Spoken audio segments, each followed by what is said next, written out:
आज गवर्नर के साथ एक बड़ी अहम बैठक हुई है कुरुक्षेत्र विकास बोर्ड को लेकर और उसमें बैठक में क्या खास रहा, क्योंकि उस बैठक में तमाम जो लोग थे उसमें मौजूद थे। और कांग्रेस की तरफ से अगर बात की जाए तो अशोक अरोड़ा जी इस बैठक में खास तौर पे मौजूद थे। कुरुक्षेत्र में किस तरीके से धर्म नगरी कहा जाता है, किस तरीके से विकास होना है, इसकी रूपरेखा के ऊपर चर्चा की गई और कई तरीके के निर्णय भी लिए गए।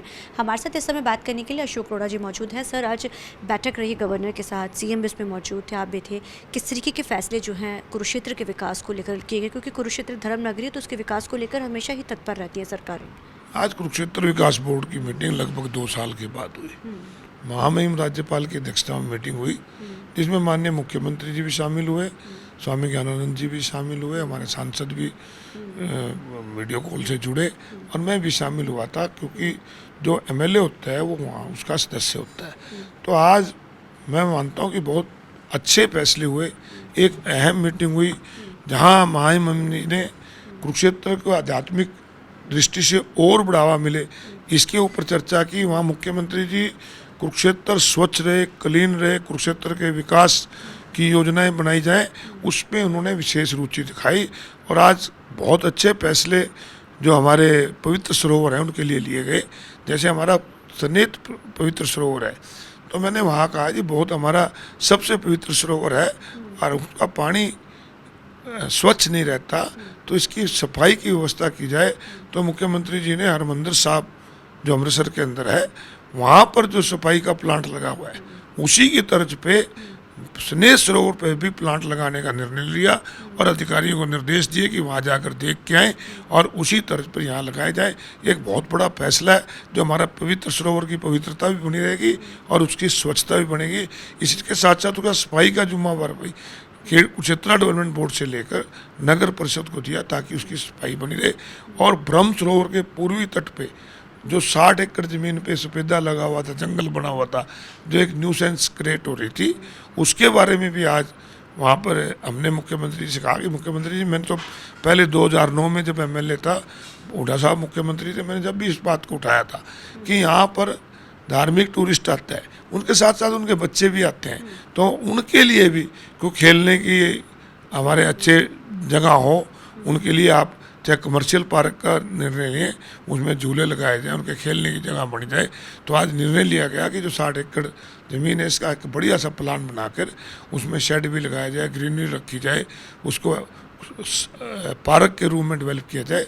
तो बहुत अच्छा निर्णय आज कुरुक्षेत्र के हित में हुआ है। सर, इससे हटकर सवाल है हिमानी निर्वाल को लेकर लगातार जो चर्चाओं का इस समय बना हुआ है, लगातार कहा जा रहा है कि उसका नाम, क्योंकि वो मृतक है, फरवरी में ही उनकी जो उनकी हत्या कर दी गई थी, उसके बाद नाम आना, ये विवाद जो है, अब सत्ता के पक्ष की सरकार की बात कीजिए तो वो सवाल खड़े कर रहे हैं कि कांग्रेस लगता है कि जाग ही नहीं पा रही है, समझ ही नहीं पा रही कि कौन जिंदा है तो कौन मृत्यु जिसकी हो चुकी। मुझे हैरानी होती है कि इस प्रकार के विवाद बीजेपी के लोग करते हैं।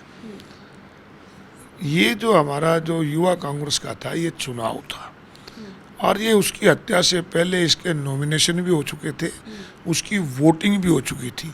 अब गिनती अब हुई है, तो गिनती जब होती है, किस कैंडिडेट को कितनी वोट पड़ी है उसकी गिनी जाती है, तो उस गिनती में उसका नाम आया है। इस प्रकार की चर्चा बेफजूल करते हैं। अब एमएलए का चुनाव हो और एमएलए की चुनाव के अंदर कोई भगवान ना करे किसी की डेथ हो जाए और गिनती और चुनाव उसके बीच में हो जाए, तो फिर उस कैंडिडेट का नाम तो आगे आएगा ना, उसको इतनी वोट पड़ी। अगर वो जीत जाता है तो उसको जीतता है दिखाना पड़ेगा, क्योंकि वो चुनाव से जीतता है। ये अलग बात है कि उसकी डेथ हो चुकी है, परंतु यही का इसमें हुआ है। ये जो हमारा युवा कांग्रेस का चुनाव है, उसकी मृत्यु से पहले इसका चुनाव हो चुका था, इसकी वोट पड़ चुकी थी और गिनती बाद में हुई है, इसलिए उसका नाम है। सर, इसे जैसे कि अभी कहा गया था, राहुल गांधी भी यहाँ खास तौर पे पहुँचे गए थे, कहता गुटबाजी नहीं होगी। हालांकि विपिन गोयल की तरफ से अगर बात की जाए, आपके एमएलए जो हैं उनकी तरफ से इस चीज़ को लेकर एक विवाद भी होता। उन्होंने जब ये मेंबरशिप शुरू की तो उनकी तरफ से, सेतियस की तरफ से कहा जाता है कि फिर भी दबदबा दिख रहा है, या वो अक्सर बोलते रहते हैं। तो क्या पारदर्शी तरीके से चीज़ें हो रही हैं? देखिए, पूरे हरियाणा के अंदर 22 के 22 जिलों में एआईसीसी के पर्यवेक्षक, पीसीसी के पर्यवेक्षक जा रहे हैं, सबकी बात सुन रहे हैं, एक एक कार्यकर्ता से पूछ रहे हैं और उसके बाद वो पैनल बनाकर हाईकमान को भेजेंगे। मुझे लगता है कि पूरी तरह पारदर्शिता से रहेगा। धन्यवाद। तो ये थे हमारे साथ बात करने के लिए अशोक अरोड़ा, जिन्होंने बोला कि किस तरीके के साथ विकास हो रहा है। और हिमानी नरवाल के मामले में भी उन्होंने क्लैरिफिकेशन दिया कि जो चुनाव से पहले ही जो है हो चुके थे, लेकिन गिनती है उनकी मृत्यु के बाद हुई। तो वैसे में इसके ऊपर सवाल ना खड़ा किया जाए, क्योंकि ये इसके बारे में जो है पहले से ही तय था। कैमरामैन अलजिंदर के साथ चंडीगढ़ से TV9 के लिए अमनप्रीत कौर।